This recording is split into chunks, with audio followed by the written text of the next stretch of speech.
அவங்க ஏலோயீம் என்று போட்டுக்கொள்கிறார்கள். காரணம் என்னன்னா, அந்த வார்த்தையிலேயே பொருள் அடங்கியிருக்கிறது.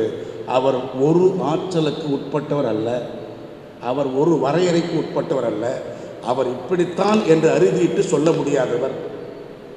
Multiple power of God, multiple majestic of God. எதையெல்லாம் நம்ம கம்பீரம், எதையெல்லாம் நம்ம பிரம்மாண்டம் நினைக்கிறோமோ, அந்த பிரம்மாண்டங்களுக்கு அளவில்லாத இன்ஃபினிட்டி லிமிட்ஸ் கொடுத்தோம்னா அதுதான் எலோயிம். உங்களுக்கு விளங்குதா? பேர்லேயே எலோயிம் என்கிற பெயரிலேயே ஒரு பொருள் இருக்கிறது. அந்த பொருள் என்னவென்றால் மனிதன் அறுதியிட்டு சொல்ல முடியாத ஆற்றல்.